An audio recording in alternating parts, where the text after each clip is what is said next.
des braves gens, quoi. D'accord. Faut s'en méfier des braves gens. Ouais. Ouais. Tu vas rien leur faire aux braves gens.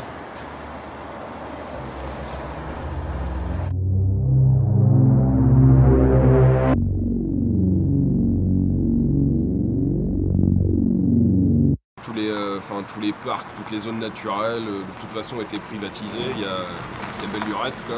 Ouais. Donc, puis de toute façon, comme j'ai été licencié, c'est quelque chose qui est plus tellement toléré depuis quelques temps. Si on n'est pas comme eux, c'est pas net de toute façon. Enfin, ils sont morts à l'intérieur là-bas. Ouais. Ils vibrent pas, quoi. Toute notion d'émotion, en fait. Enfin, ils sont zombifiés à l'intérieur, quoi. Ouais.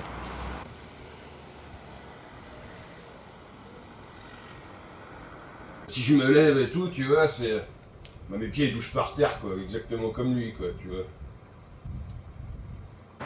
On me déshabille du regard, ici, c'est autre chose, quoi. C'est pas vivable, quoi. Hein. Il y a le regard toujours pesant des gens. Tu te verrais habillé comme ça, toi? Enfin, tu l'as peut-être déjà été. Ouais, dans une autre vie, ouais, j'étais... Ouais, je me suis déguisé comme ça, ouais, bien sûr. De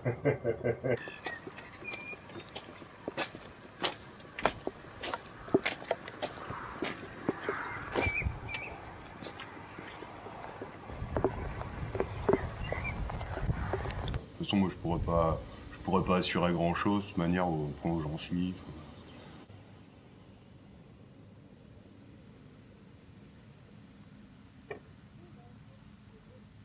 Je vois déjà pas mon avenir, donc je vois pas l'avenir d'une extension de moi, d'un espèce de résidu, là. Enfin, je pense que tout le monde a ses raisons. C'est un espace encore libre. Enfin, il n'y a pas... Des fois, on peut sentir quelques idées dans les regards, quoi. Ah, c'est-à-dire? Ouais, je dirais... Je sais pas si j'ai le droit de dire ça ici, mais... du danger, quoi. Enfin, de la vie, quoi. Ah ouais, du danger, d'accord. Ouais, des risques, tu vois. Il y a de ça 2 semaines environ, ouais, j'ai été suivi dans le coin là, par un type, quoi. Je sais pas trop ce qu'il me voulait, mais bon, à l'espace d'une seconde quand même, j'ai cru voir une arme, quoi. Je crois qu'il était armé en fait.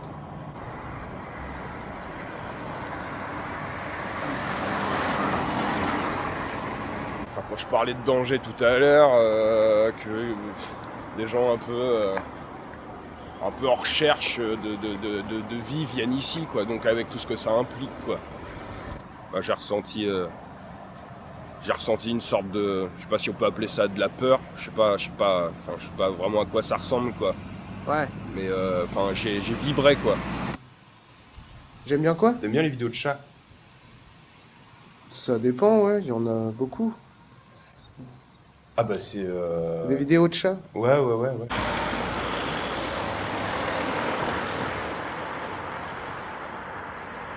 Ouais, je me suis dit que moi aussi je pourrais être un suiveur. Mais dans le bon sens du terme. Ouais. Qu'on s'attend pas à voir en se retournant, quoi. Quelqu'un qui surprend.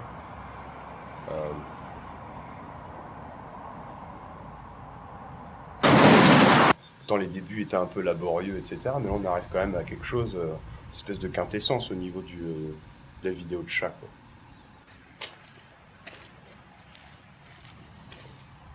Je sais pas s'il y a un stand de tir dans le coin. C'est pas toi?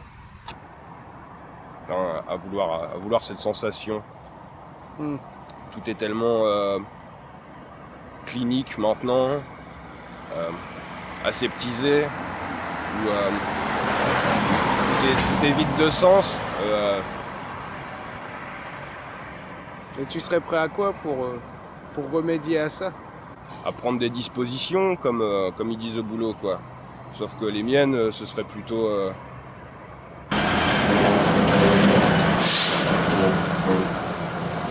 une arme. Ouais.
ça dérangeant quand même que je me rate quoi le jour J quoi, enfin, tu vois, et que j'en laisse s'en aller quoi, parce que quand même le but du truc quoi, c'est s'en débarrasser, enfin, on est d'accord.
Mali, sinimbe ni mali tebedamafu sirawo tanale do bane do balambo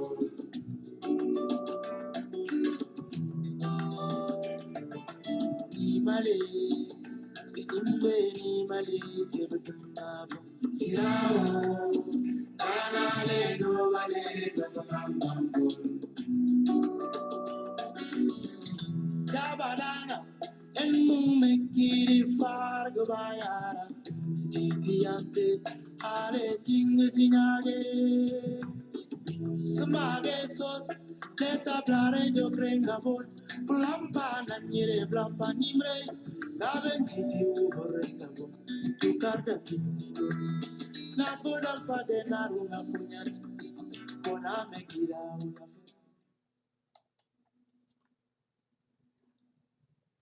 Le loup et le hérisson. Un jour, un hérisson rencontre un loup en plein désert. « Où allez-vous comme ça, monsieur loup ?» demande le hérisson discrètement. « Au royaume d'Igar, mon cher, répond le loup. Et vous ? Mais justement, j'y vais moi aussi. Quelle heureuse coïncidence si on faisait la route ensemble, propose le hérisson. Je ne demande pas mieux, répond le loup tout content. J'ai horreur de la solitude. Et les voilà qui cheminent côte à côte.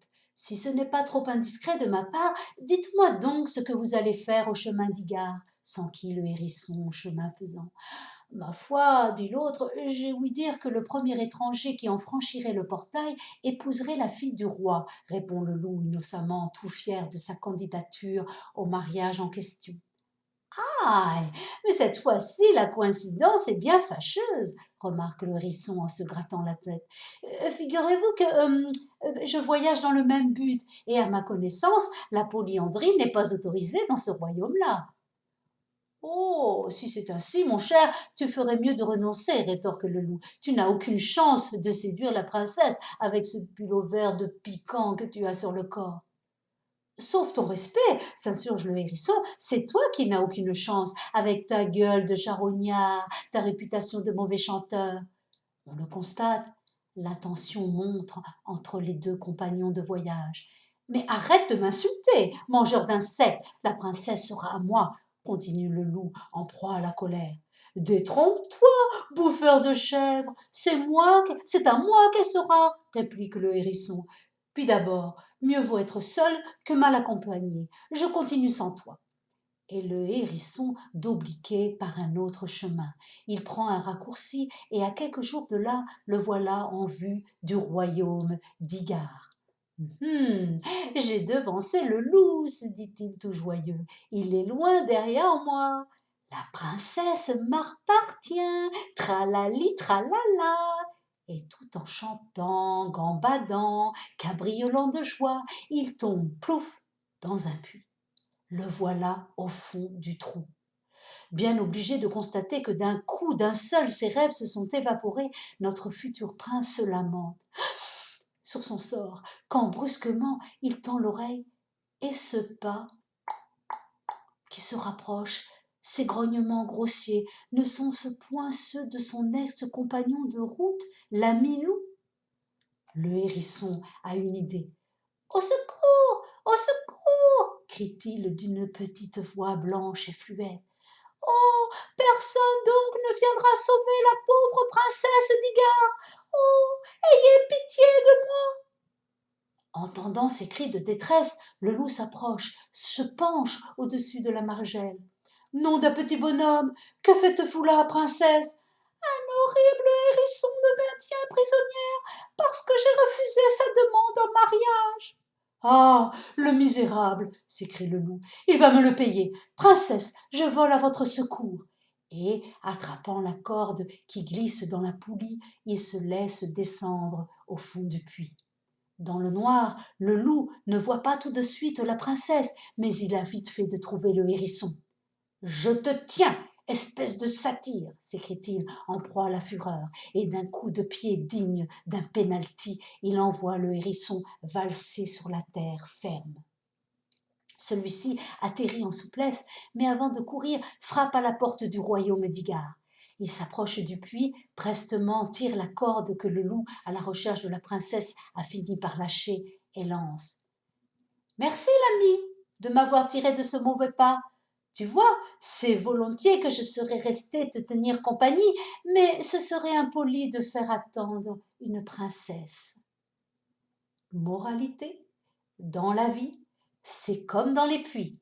Il y a des hauts et des bas. Survivra qui pourra.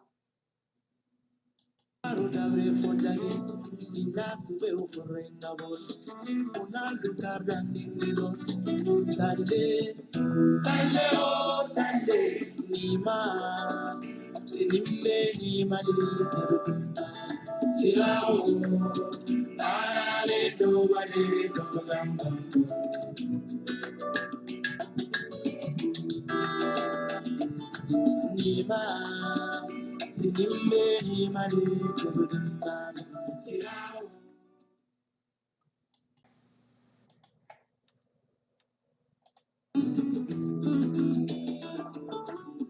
Male sinimbeni male kebudumam sirao. Anale kobade kobadamando.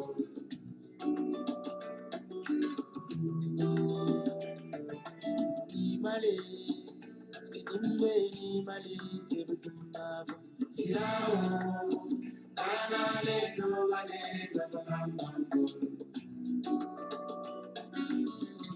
Jabalana, en mumekiri fargo bayara, titiate, are sing signage, smage sos, leta blare jo krengabon, blampa nanyere blampa nimre, gaben titi uberengabon, tukarda kimuro, na foda fade na runga funyat, pona mekira ulafera.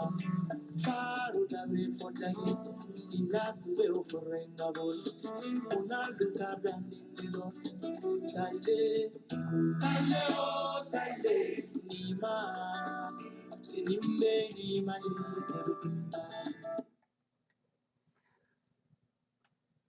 Le mariage de Lycosie. Il était une fois une belle princesse en âge de se marier, mais son père, le roi, ne voulait pas la donner à n'importe qui, loin de là. Ceux qui désiraient épouser la princesse, annonce-t-il, à grand renfort de tam-tam, devront répondre de façon adéquate à certaines questions pertinentes que je compte leur poser. Avant toute chose, mon futur gendre doit maintenir l'art de la dialectique. Aussitôt, de tous les coins du royaume, les jeunes gens les plus diserts, bavards, éloquents se mettent en route pour solliciter la main de la princesse, sûrs que leur talent oratoire leur permettra sans problème de s'asseoir sur le trône. Mais le roi n'est pas de ceux à se laisser berner par de belles paroles. D'un œil narquois, il voit s'allonger la file des prétendants. « J'ai quelques questions à te poser, dit-il au premier. Si tu réponds sans te tromper, ma fille est à toi. Alors, dis-moi, quel est le bâton qui va du ciel à la terre ? La pluie, Majesté, répond le rusé jeune homme. Très bien, acquiesce le roi. Dis-moi encore, quel est le bâton qui va de la terre au ciel ? La parole, Majesté. Tu es un garçon intelligent, s'exclame le roi. Pourrais-tu à présent m'apporter comme dot un mouton qui ne soit ni mâle ni femelle, un mouton tout simplement. Du coup, le prétendant reste interloqué. Un mouton qui ne soit ni mâle ni femelle, un mouton simplement. Mais, Majesté, c'est impossible. Le roi est inflexible. Sans son mouton, tout simplement, il ne donnera pas sa fille. Les prétendants continuent de défiler, les devinettes se multiplient. Quel est, dis-moi, ce grand arbre de mon père sur lequel on ne peut monter ni par le bas, ni par le haut, mais par le milieu uniquement ? Le cheval, répond l'amoureux transi. C'est bien, répond le roi, mon père. Mais pourrais-tu à présent m'apporter comme dot un mouton qui ne soit ni mâle ni femelle, un mouton tout simplement. À cette question-là, tous les sollicitants échouent. La princesse, qui suit l'évolution de la situation, commence à se faire du souci. Finirai-je vieille fille ? Se demanda-t-elle avec effroi, tandis que les plus beaux garçons lui passent sous le nez. Enfin arrive le tour de Lycosie. Sans hésiter, il résout avec brio toutes les énigmes. Alors, comme aux autres, le monarque lui pose l'ultime devinette. Comme d'autres, Lycosie, pourrais-tu m'apporter un mouton qui ne soit ni mâle ni femelle, un mouton simplement. Lycosie regarde le roi et sourit. Naturellement, grand roi, j'en ai justement un chez moi. Simplement, je dois vous dire que c'est un animal délicat. Il ne supporte pas qu'on le sorte à n'importe quelle heure. Venez le chercher quand vous désirez, mais ne venez ni le jour, ni la nuit. Venez simplement. Et c'est grâce à cette réponse, ô combien sibylline, que Lycosie épousa la princesse aussi belle. Moralité, comme répondirent les gymnosophistes à Alexandre le Grand, à question abstruse, abstruse réponse.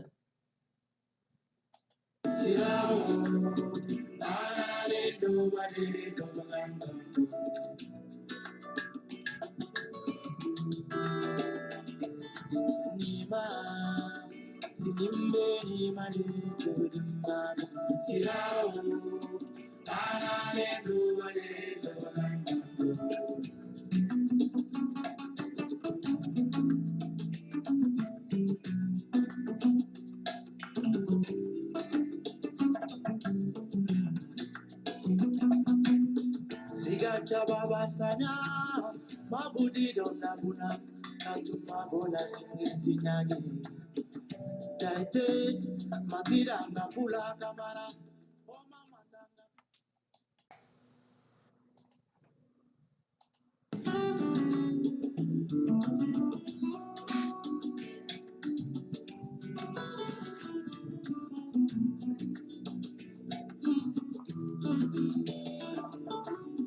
Mali, Sinimeli Mali, Todamafu, Sirao, Tanale, Novane, Novanambo,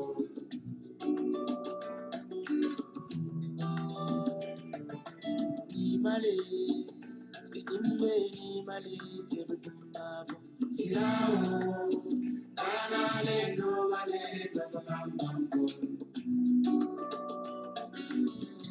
Yabalana, Mekiri Fargabayana, Titiante, Ale Signage, Samage sos, Leta Plare de Crengabon, Blampa Nanyere, Blampa Nimre, Gaven Titi Uberengabo, Tucarda Titi, Nafoda Fadenaruna Funyat.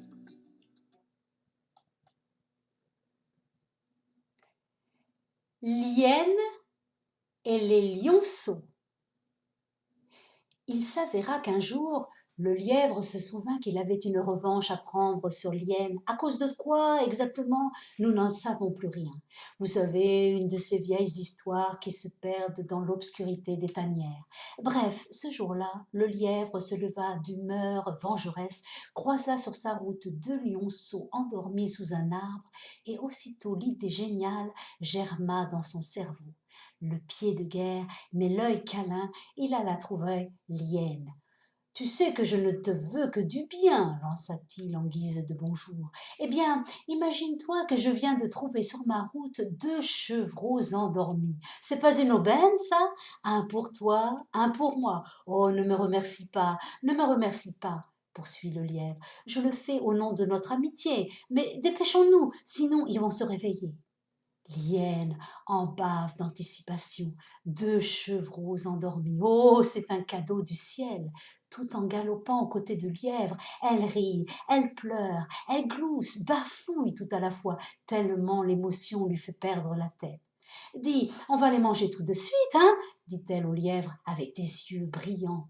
Le lièvre la calme. « Oh, doucement, doucement, vieille gourmande que tu es. On les emportera dans un lieu sûr. Ah, pas besoin d'ameuter tout le quartier. » Les voilà donc enfin sous le grand baobab. Les petits lionceaux ronflent toujours comme des innocents. L'hyène est tant excitée qu'elle ne s'attarde pas à les examiner. Tout comme le lièvre, elle en cale un sur son dos et file au petit trot. Mais naturellement, les lionceaux, troublés dans leur sommeil, se réveillent, se mettent à gigoter, à crier, à pleurer. « Oh, cet animal est trop bruyant, déclare le lièvre. Je vais lui apprendre à se calmer. » Ayant dit, il fait semblant de cogner le petit lionceau contre un tronc d'arbre. Mais en vérité, subrepticement, il a pris une pierre, et c'est la pierre qu'il cogne contre le tronc de l'arbre. L'hyène, l'esprit trop préoccupé par ses idées de festin, n'a rien remarqué de la supercherie. Tu as raison, dit-elle, je vais en faire autant. Et elle, pour de bon, cogna de toutes ses forces le petit lionceau contre un rocher, tant et si bien qu'il en rend l'âme. C'est à ce moment-là seulement qu'elle le regarde de plus près. Il est curieux ce chevreau, murmure-t-elle. J'en ai jamais vu de semblable, avec des griffes au lieu de sa bouche, et puis ces petites oreilles toutes rondes. Ils les ont pas pointues d'habitude. Mais elle n'a pas le temps de poursuivre cette intéressante leçon d'anatomie. Un rugissement proche la fait bondir. Elle veut prendre ses jambes à son cou. Elle en oublie même les chevreaux et les lionceaux. Trop tard. La lionne lui fait face. « Où est donc ma progéniture ?» gronda-t-elle. Le lièvre joue les empressés. Ici, maman lionne, ici, je m'en suis occupée. J'ai veillé sur ton petit qui s'était perdu dans la savane. » Puis, se retournant vers sa complice, le lièvre ajoute naïvement « Lienne m'a dit qu'elle allait sauver l'autre et te le rapporter. » Totalement affolée, Lienne regarde autour d'elle. Elle est prise de bouffées de chaleur. La terreur la fait déraisonner. « Maman lionne, il est là, je l'ai sauvé. Regarde, ne te fâche pas, il s'est cogné cet imbécile. Sinon, tout va bien, mais ne me fais rien, pitié, pitié. » La lionne n'est pas de celle qu'on attendrit avec des pleurs. D'un grand coup de mâchoire, elle tranche le cou de Lienne, tandis que le lièvre s'en va en sifflotant. Moralité, les gloutons font leur fosse avec leurs dents.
La chèvre aux œufs d'or.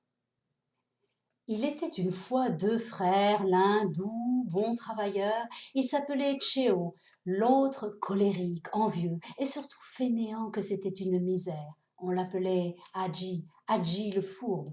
Tous deux, naturellement, ne se fréquentaient pas, mais Hadji surveillait la maison de son frère dans l'espoir de découvrir le secret de son bonheur, de sa prospérité.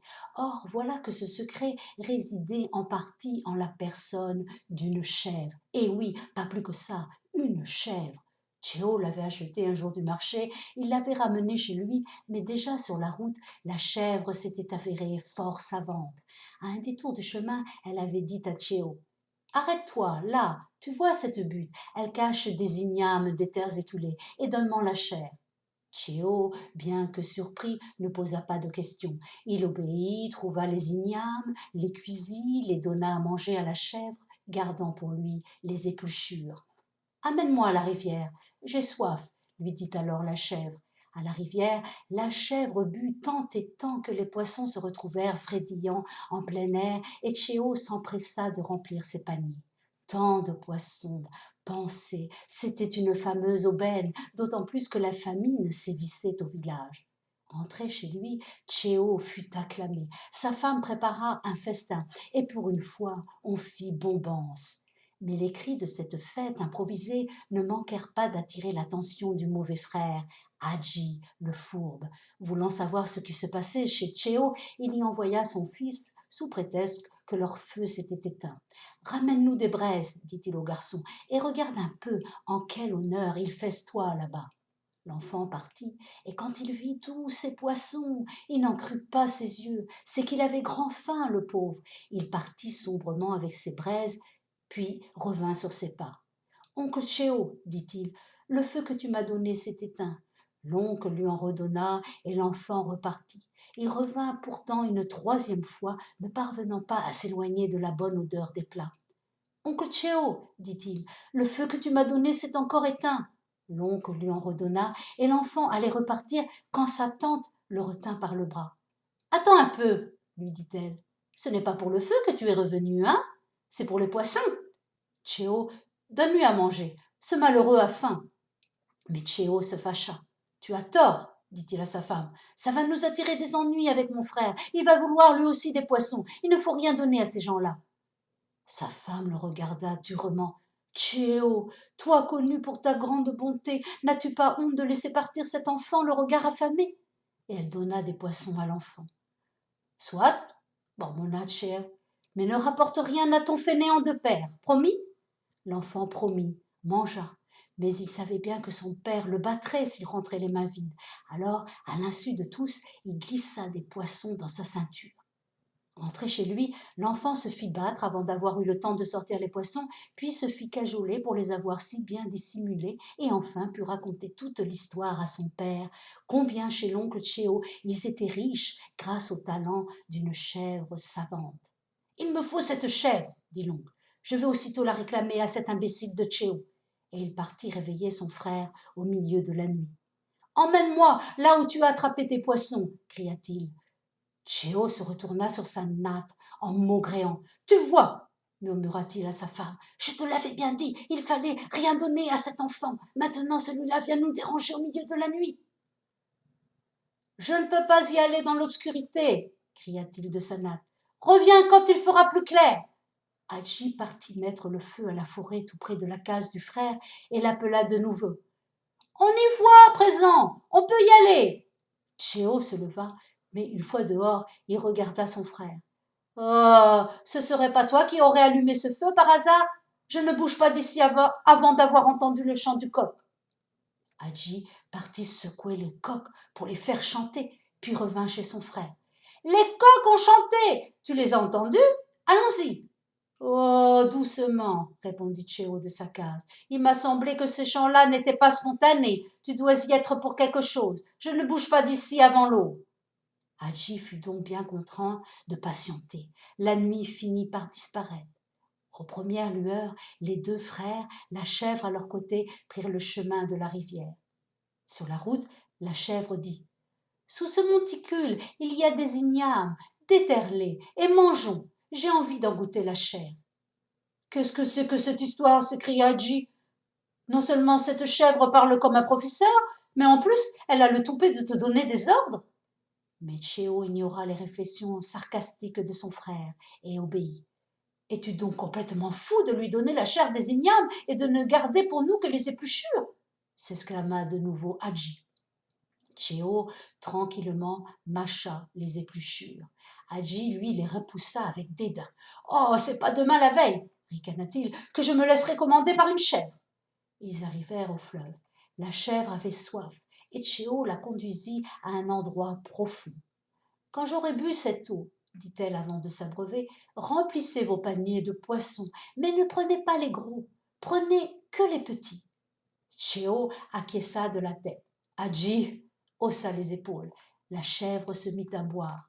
Bientôt les poissons apparurent, frétillant au fond du lit du fleuve. Les deux frères se précipitèrent. « Tu ne dois pas écouter cette folle, dit Hadji à son frère. Oh, moi en tout cas, je ne prends que les gros. Je vais pas perdre mon temps avec de la friture. Seulement les gros n'arrêtaient pas de lui glisser des mains. Ils étaient trop agiles, trop robustes, trop vifs. Pendant qu'Adji s'escrimait à vouloir les capturer, son frère, lui, remplissait tranquillement ses paniers. Au bout d'un moment, la chèvre appela. « J'ai trop bu, lança-t-elle. Il faut que je crache cette eau. Remontez. Tchéo grimpa sur la berge, mais son frère était toujours au fond du lit du fleuve. D'en haut, on l'entendait se battre et tempester contre ces maudits poissons qui lui échappaient sans cesse. Dans ses paniers, il n'y avait toujours rien. La chèvre eut un petit rire narquois, puis dans un spasme, elle dégorgea des torrents et des torrents de flots. Ce fut comme un raz de marée, comme des écluses qui s'ouvraient. Hadji fut renversé violemment. Une dernière fois, on le vit encore gesticuler, cabrioler, agiter désespérément les bras, puis disparaître sous l'écume à tout jamais. Moralité, comme on dit chez les Turcs, mets ton soin à te faire des amis. Pour tes ennemis, le ventre de ta mère s'en chargera.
La sardine et le cachalot.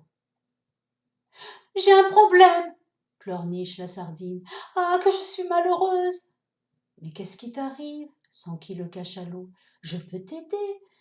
Mais justement, si j'ai un problème, rétorque la sardine, c'est à cause de toi. Vois-tu, tu es grand, tu es gros, tu es fort, et moi, regarde, j'ai beau manger de l'aube au crépuscule, je prends pas une écaille. Sois heureuse d'avoir la ligne, dit le cachalot. Vaut mieux avoir la ligne que l'hameçon, rajoute-t-il finement. Te gêne pas, ironise, je te confie mes frustrations, tu me sors des calembredaines, c'est beau l'amitié. Le cachalot rougit sous la critique.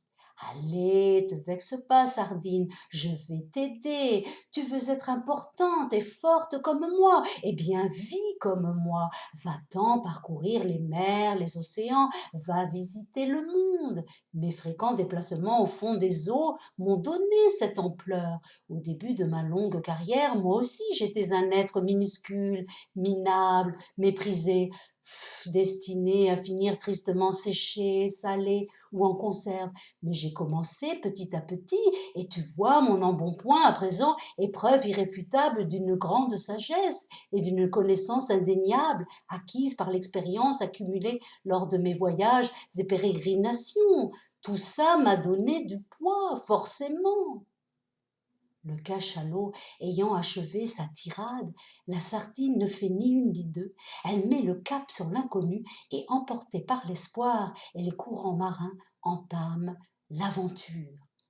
De longs jours, elle nage, longeant les rivages de lointains paysages, jusqu'au moment où, wap, elle se sent soulevée de son milieu habituel, à une étrange sensation d'extrême pesanteur, mais le temps qu'elle se dise « ça y est, j'enfle, je grossis », elle comprend qu'elle se trouve dans le bec d'un héron, que le digne animal va passer à table. Pitié, s'écrie-t-elle. Héron, laisse-moi vivre. Si ce n'est pas pour moi, fais-le pour la science. Je fais une expérience. Je parcours les 7 mers pour apprendre à grossir. Pitié. Elle en dit tant et tant que le héron, apitoyé et fatigué par tant de cris, relâche la sardine. Glan. Elle retourne dans l'eau. Plouf. Et sa légèreté à l'instant même revient. J'ai pas grossi, pense-t-elle. C'était tout juste l'effet de l'air. Mais comme l'effet est résolu, la sardine continue sa course. À vouloir aller vite, on ne fait pas toujours attention où on glisse ses nageoires. Et bientôt, la sardine se heurte à un rideau de mailles, mais ce rideau, impossible d'en faire le tour. Une fois de plus, elle se sent soulevée. Une fois de plus, elle expérimente cette étrange sensation de lourdeur et d'étouffement. Elle est prise dans le filet d'un vieux pêcheur. Alors, comme précédemment, elle y va de sa complainte. « Épargne-moi, pêcheur, je suis en mission scientifique. Si j'apprends le secret qui peut me transformer en cachalot, je le révélerai à mes consoeurs sardines. Imagine un peu ce qu'alors tu pourrais ramasser dans ton filet, pêcheur, de quoi nourrir des villes entières. » Le pêcheur hoche la tête d'un air convaincu. Elle a beau être encore bien petite, la sardine n'en a pas moins trouvé un argument de poids, et il la relâche. Sauvé une fois de plus, l'intrépide animal décide qu'il est peut-être sage à présent de retourner aux sources et de comparer sa taille à celle du cachalot. Il est là, gras et gros, assommé entre 2 eaux. A-t-il vraiment trop navigué dans sa vie ? La sardine a le sentiment qu'il n'a pas bougé d'un pouce depuis leur dernière entrevue. « Me voilà, dit-elle.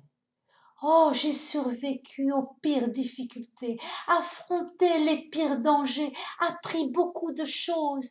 Mais regarde, je suis toujours petite, comme au départ.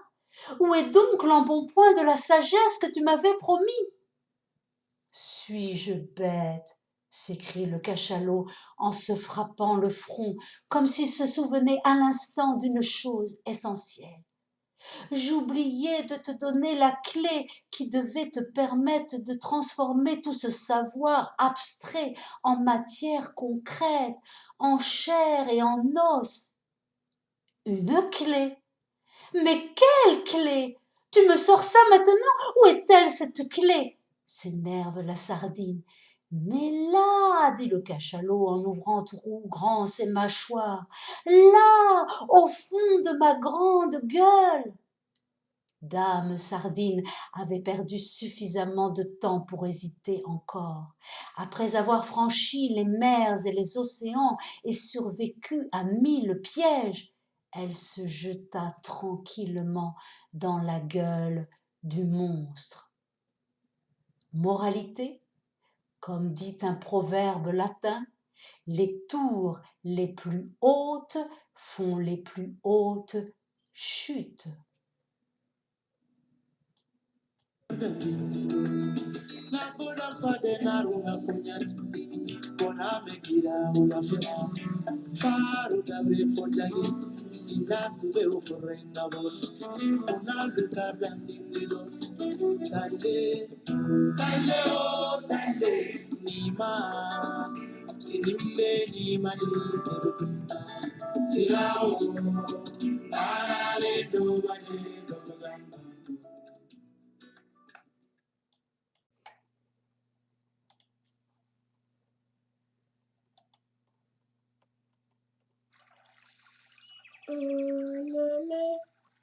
Olele, moliba makasi.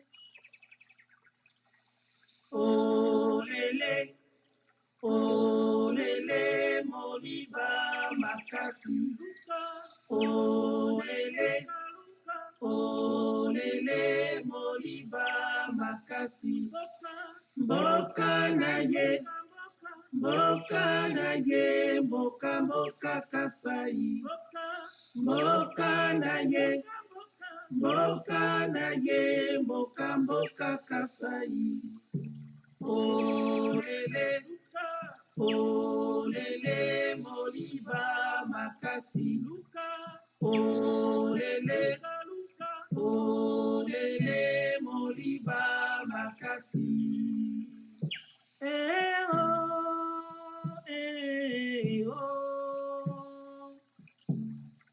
Yengena aya.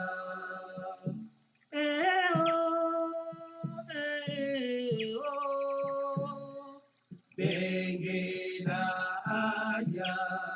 Bengela ahoya oya kara ahoya oya onginza ahoya oya bengela ahoya oya kara ahoya oya onginza ahoya oya olele olele moliba makasi. L'antidote de la colère. Sorcier! S'écria la femme en se laissant tomber sur une chaise dans la case du sorcier. Sorcier! dit-elle en reprenant son souffle, car elle avait couru. Sorcier, c'est pas une vie. Ah, cet homme, mon mari, vraiment, si on m'avait dit avant que je l'épouse qu'il était comme ça, jamais, jamais j'aurais pu me marier avec un homme pareil. Il avait l'air d'une colombe, il était gentil, timide, ah vraiment, et maintenant tu le verrais, sorcier, piquer ses colères, il crie, il casse tout. On m'a trahi, voilà, des colères pareilles, mais tout le village accourt, sorcier, et moi, quelle tête j'ai. Il me couvre de honte, je lui dis tais-toi, on se moque de nous, tais-toi. Sorcier, c'est plus un homme ça, c'est de la dynamite. Ma mère me l'avait dit, les hommes, on ne peut pas leur faire confiance. Qu'est-ce que je peux faire, sorcier? Aide-moi, j'en peux plus.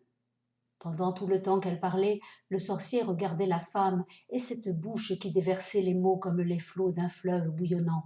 Ah, cette femme le saoulait tellement de paroles qu'il sentit sourde en lui l'irritation et la colère. Sans doute, se dit le sorcier, une femme pareille peut faire perdre son sang-froid au plus paisible des hommes. S'il voulait guérir le mari de ses emportements, il lui fallait commencer par l'épouse. J'ai quelque chose pour toi, un remède tout à fait efficace contre toutes les colères, dit le sorcier quand il parvint à placer un mot. Et tandis qu'elle se lançait dans de nouvelles incantations sur sa dure condition féminine, il mélangea divers liquides, remplit une fiole avec le résultat et tendit la bouteille à la femme. « Tiens, lui dit-il, emporte ça, et dès que ton mari commencera à se mettre en colère, prends une cuillère de cette potion, mais surtout, ne l'avale pas. Garde le remède dans ta bouche le plus longtemps possible sans en avaler une goutte. Tu as bien compris ? Si tu avalais le remède, ça te tuerait. » La femme produisit un flot de paroles pour bien montrer qu'elle avait bien compris et s'en alla enfin avec sa fiole. Rentrée chez elle, elle n'eut pas à attendre longtemps pour que son mari montre tous les signes d'une explosion prochaine. Aussitôt, elle se précipita sur sa fiole, prit une cuillère de la fameuse potion et la garda dans sa bouche aussi longtemps que son mari fulminé. Il se calma. Le lendemain, alors que la crise approchait, elle renouvela l'expérience. Pendant toute la durée de la colère de son époux, elle le regarda, muette, les yeux ronds, les joues gonflées, la bouche close, et elle finit par se calmer. La scène se répéta plusieurs fois pendant les jours suivants. Dès qu'une tempête s'annonçait, la femme fonçait sur la bouteille et gardait dans la bouche la fameuse antidote sans pouvoir piper mot, car il ne fallait pas avaler le liquide. Le sorcier l'avait bien demandé. Les crises du mari s'espacèrent. Un beau jour, alors que l'époux avait eu encore matière à exploser, il remarqua juste avant que la rage ne le dévore les yeux ronds, l'air conditionné et les joues gonflées de sa femme. « Mais qu'est-ce qui t'arrive » lui demanda-t-il inquiet. « Tu n'es pas malade tout de même ?» Elle ne peut pas répondre, car il aurait fallu avaler la potion, mais tant de sollicitude lui fit monter les larmes aux yeux. Le lendemain, tout excitée, elle courut chez le sorcier. « Sorcier, j'ai fini la bouteille. Donne-moi vite une autre. C'est un antidote puissant. Mon mari s'est calmé, vraiment, c'est un autre homme. Je ne le reconnais pas. Il m'a même demandé si j'étais pas malade. » Le sorcier eut un petit sourire. « Femme, répondit-il, remplis la bouteille toi-même. Elle ne contenait que de l'eau. Ce qui a guéri ton mari, c'est pas cette eau, c'est ton silence. » Moralité, comme on dit chez les Tchèques, quand la femme ne sait plus quoi répondre, c'est que la mer est vide. Oh lélé,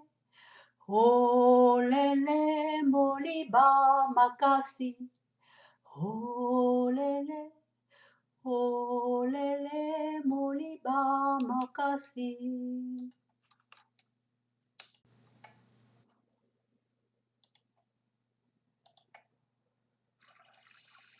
Oh lélé, moliba makasi. Oh lele, moliba makasi. Oh lele, moliba makasi. Mboka na ye, mboka mboka kasai. Mboka na ye, mboka kasai. Oh lele, moliba makasi. Oh lele, moliba makasi. Oh.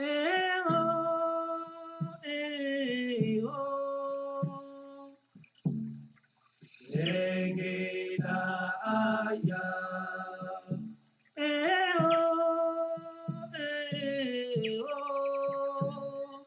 Bengera aya. Bengera oya kara oya onginza oya bengera oya kara oya onginza oya olele moliba makasi. La chauve-souris, une individualiste. Elle n'avait pas toujours été individualiste, la chauve-souris. Au début de son arrivée dans le royaume des animaux, elle allait à toutes les fêtes. Elle était très sociable. Et puis, un jour, convocation sur la grande place. On organisait un genre de recensement. La chauve-souris se présenta. Mais comme elle avait dû aller au marché le matin tôt parce qu'elle n'avait plus de beurre de karité, préparer la pâte pour les enfants, finir de laver le linge, l'étendre et passer un coup de balai dans la cour, quand enfin elle arrive sur la grande place, on ne l'attend plus. Alors, vite, elle se glisse au milieu des oiseaux, comptant rester là tranquillement jusqu'à ce qu'on l'appelle. Mais les oiseaux se mettent à pépier à qui mieux. Dehors, ousse, dehors. Mais qu'est-ce que tu fais là? Je me mets avec vous, pour le recensement, répond la chauve-souris. Avec nous? Pourquoi avec nous? Mais tu n'es pas des nôtres. Allez, ousse, dehors. Mais je suis bâtie comme vous, proteste la retardataire en agitant ses ailes. Regardez. Comment ça? S'exclament les autres. Et cette bouche alors avec ses dents, hein? Tu nous la ferais passer pour un bec? Et ces poils, tu trouves qu'on dirait des plumes? Faudrait pas nous prendre pour des pigeons, ma souris. La chauve-souris, triste et vexée, se glisse donc à petits pas du côté des animaux à pattes et à poils. « Eh oh là! Halte là !» s'écrie-t-on aussitôt dans ce groupe. « Qu'est-ce que tu crois faire ici ?»« Je viens justement pour le recensement, » répond naïvement la chauve-souris. « J'ai été convoquée ?»« Oh, doucement !» rétorque d'une seule voix rongeurs et mammifères en tout genre. « Marches-tu comme nous, à quatre pattes, sur le plancher des vaches? Non? Tu voles, ma jolie. Donc tu n'es pas des nôtres. Je vole, mais j'ai des poils, j'ai une bouche et des dents, comme vous, et je ponds pas des œufs. Non, je ponds pas des œufs comme les oiseaux, je m'ébats mes petits, comme vous. Comme nous, hein? Mais ce serait trop facile, s'écrient les autres scandalisés. On passe ses journées dans les arbres, on passe ses nuits à jouer les avions à réaction, et puis on voudrait, parce qu'on a du poil au menton, se faire passer pour un quadrupède. Non, dehors. On a beau avoir des pattes, on ne marche pas. Allons, ousse! Ainsi, la chauve-souris est expulsée, là aussi. Déconfite, elle s'en retourne chez elle.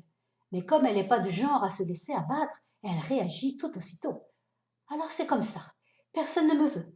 Eh bien, je n'ai pas besoin d'eux non plus, se dit-elle résolument. À quelque temps de là, les envoyés du roi le lion font le tour des contribuables pour percevoir les impôts dus sur l'année et frappent naturellement à la porte de la chauve-souris. « Il faut payer sa majesté le roi, disait-il sur le ton de la loi. « Payer? Moi ?» s'étonne la chauve-souris. « Mais regardez vos listes, je n'y figure pas. » Et elle leur ferme la porte au nez. Un peu plus tard, ce sont les émissaires du grand maître des cieux, le seigneur Aigle, qui accourent dans la cour de notre solitaire chauve-souris. « On vient pour les impôts, disent-ils. Tous les sujets de l'aigle doivent payer. »« Payer? Moi ?» s'étonne la chauve-souris. « Mais regardez vos listes, je n'y figure pas. » Et d'un coup d'aile, elle claque la porte. Ça leur cloua le bec. Moralité, comme disaient les Grecs, le monde est une pièce de théâtre. Il faut apprendre à jouer son rôle. Oh lélé, moliba makasi. Oh lélé, moliba makasi. Oh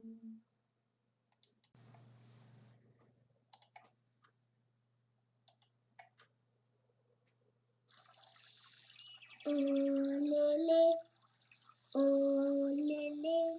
moliba makasi. Oh lele, moliba makasi. Oh lele, moliba makasi. Mboka na ye, mboka kasai. Mboka na ye, mboka kasai. Oh lele, moliba makasi. Oh lele, moliba makasi. Oh, oh.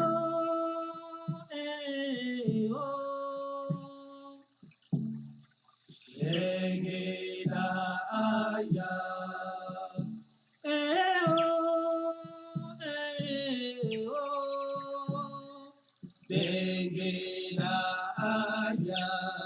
Bengela ahoya, oya kara ahoya, oya ongiza ahoya, oya bengela ahoya, oya kara ahoya, oya ongiza ahoya, oya. Olele, moliba makasi.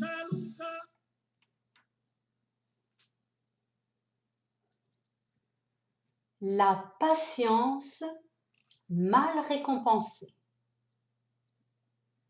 Au tout début du monde, les habitants de la planète Terre n'étaient pas aussi diversifiés qu'aujourd'hui. Tous les animaux, par exemple, portaient la même tête, mais un beau matin, le Créateur se lassa de voir toujours ces mêmes nez, ces mêmes gueules. Il organisa donc une grande cérémonie où chacun fut invité à venir recevoir du Créateur la tête qui lui convenait le mieux. Pensez, si des 4 coins du monde on se prépara à venir à cette cérémonie, une nouvelle tête, c'était tellement important pour l'avenir. Le caméléon, la tortue prirent la route des mois avant l'événement pour être sûrs de ne pas le rater. Mais même les animaux plus rapides, léopards, antilopes, ne prirent pas le risque de partir au dernier moment, de crainte d'arriver à la fin de la distribution et de ne plus avoir qu'une mauvaise tête, une tête de linotte ou une tête de mule. Bref, tout le monde prit ses précautions et le jour J, enfin, se leva. Sur la grande place du marché, Dieu avait installé des centaines de têtes chercheuses, têtes de tout poil et de tout calibre. Il y en avait tellement de quoi vous faire tourner la tête. Les animaux, pas habitués à de tels étalages, n'en croyaient pas leurs yeux. On entendait partout fuser les cris d'admiration. « Ouah, celle-là, tu as vu celle-là avec la trompe? Oh, comme elle m'irait bien! Et celle-là, avec la moustache? Qu'est-ce qu'elle est chic! Ouah, celle-là, avec les 3 cornes! » Bref, la tortue avait déjà repéré une tête d'éléphant du meilleur goût. Elle comptait bien se l'approprier. La fourmi convoita une frimousse avec 3 becs. Le moustique se voyait déjà affublé d'une crinière de lion, tandis que la souris s'était fermement engagée à ne pas s'en aller sans sa tête de chameau. Bref, chacun tirait son plan quand le crabe, maître de cérémonie, grimpa sur l'estrade et demanda le silence. Chers amis, dit-il, ne nous laissons pas emporter par de vaines prétentions. Nous sommes ici pour recevoir la tête qui nous convient, et pas une autre, je vous le promets. Chacun de nous s'en ira satisfait. Alors, à présent, que la distribution commence.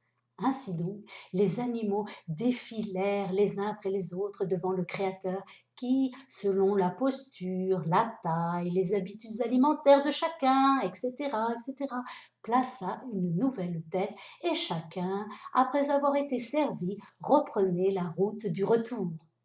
La tortue, la grenouille, la souris, le moustique avaient été parmi les premiers nantis, mais il y en avait encore tant. La journée suffirait-elle pour s'occuper de tout ce monde? Le crabe, du haut de son estrade, continuait à haranguer la foule impatiente. Calmez-vous, ne poussez pas, il y en aura pour tout le monde, lançait-il. Et effectivement, la foule diminuait, comme le choix des têtes, quand les gros animaux, éléphants, hippopotames, chameaux, buffles et autres furent servis, on passa aux oiseaux, et quand le pigeon, le dernier de tous, s'envola, le crabe regarda Dieu d'un air satisfait. Ah, ils avaient fait du bon travail. Sur les étals des présentoirs, il n'y avait plus rien. Alors, tout d'un coup, le crabe paniqua. Et moi dit-il à Dieu. Où as-tu mis ma tête? Tu m'avais quand même bien gardé une tête. Dieu eut l'air ennuyé, leva les yeux au ciel, espérant trouver l'inspiration, prit une mine contrite. À vrai dire, je suis désolé, dit Dieu, dans la confusion du moment. J'ai dû donner ta tête à un autre. Oh, une erreur stupide, hein? Mais comme ça, t'es pas mal non plus. Et c'est ainsi que de tous les animaux, le crabe est le seul à n'avoir pas de tête. Moralité, comme on dit chez les Basques, l'aiguille habille les autres et demeure nue. Oh lélé, moliba makasi. Oh lélé, moliba makasi.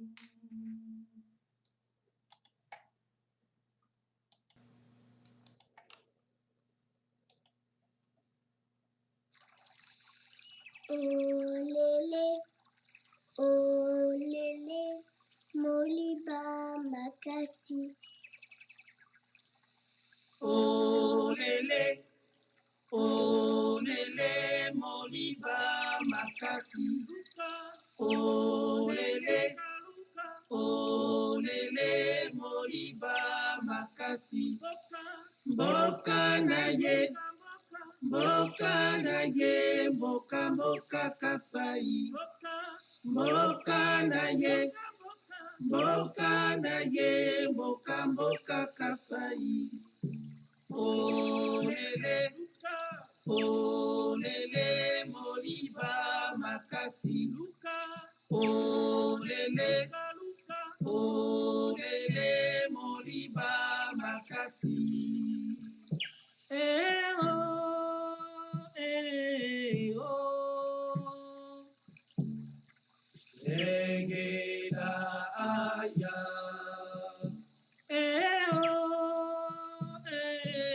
Oh. Bengela aya. Bengera oya oya kara oya oya onginza oya oya bengera oya oya kara oya oya onginza oya oya olele olele moli le chacal et le coq. La porte est ouverte, le chacal entre dans le poulailler. Le coq est là, tout seul, à pomponner sa crête et à lisser ses plumes.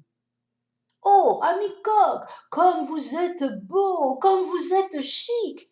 lance le chacal, mais à part cela, vous n'êtes qu'un ignorant. Le coq manque de s'étouffer sous l'affront. « Tu entres ici pour m'insulter ?» s'insurge-t-il. « Comment cela? Je ne suis qu'un ignorant. Serais-tu un savant, toi, peut-être ?»« Moi, je sais 1000 tours, » répondit modestement le chacal. « 1001 tours, par exemple. Je peux fermer un œil en poussant un grand cri. » « Oh, fermer un œil en poussant un grand cri, mais quelle suffisance !» s'exclame le coq. Le premier imbécile venu sait fermer un œil en poussant un grand cri. A-t-on jamais entendu stupidité pareille? Fermer un œil en poussant un grand cri. Et tu crois être exceptionnel? Eh bien, regarde donc. Regarde là, de ce côté, cet œil. Non, pas sur ma crête. L'œil là, voilà. Je le ferme et pousse un grand cri. Et effectivement, le coq pousse un grand cri à vous fendre le cœur, car en ayant fermé l'œil qui voyait le chacal, hop, d'un coup, d'un seul, la saisit et l'emporte dans ses mâchoires. « Tu vois bien à quel point t'es stupide, marmonne le chacal entre ses dents tout en gloussant de rire. Mais fermer un œil en poussant un grand cri, ça tu l'as vite appris. Honteux, le coq ne pipe mot. Il songe à son panache qui se froisse entre les crocs de cette brute épaisse et écrase une larme quand, tout d'un coup, Dame Poule apparaît au sommet d'une colline. « Lâche ce coq, espèce de cannibale !» s'écrie-t-elle, emportée par une juste indignation. « Lâche ce coq! Ne doit-on pas, nous autres animaux, s'entraider? Mais qu'est-ce qui te prend de t'attaquer à nous? Lâche ce coq ou je fais un malheur !» Le chacal, ennuyé, veut prendre la tangente quand le coq intervient. « Dis-lui que c'est un jeu, qu'on s'amuse, elle te fichera la paix. » Sans réfléchir, le chacal crie « Vous fâchez pas, Madame Poule, on plaisante !» Mais pour ce faire, tout grand, il a ouvert ses mandibules et le coq a filé. En sécurité sur la branche d'un arbre, il regarde le chacal avec miséricorde. J'en connais pas des tours, moi aussi. Moralité. Comme disait Corneille, quelque fin que tu sois, tiens-toi pour affiner. Ce qui veut dire que lorsqu'on a recours à la ruse pour tromper autrui, on peut soi-même se faire affiner, c'est-à-dire duper. Oh lélé, moliba makasi. Ah la la, ah la la la la la la la la.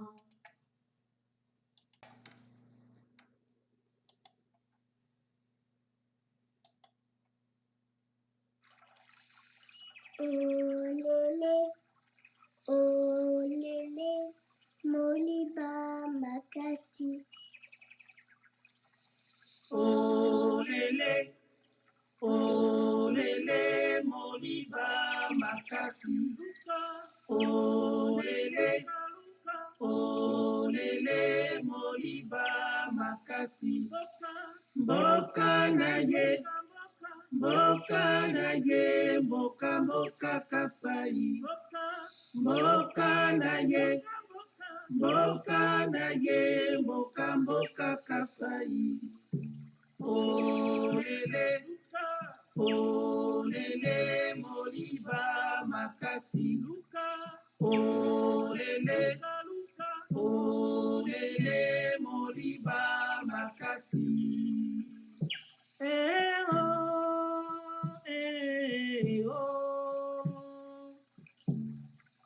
Engeda aya. Eh oh, Bengeda aya.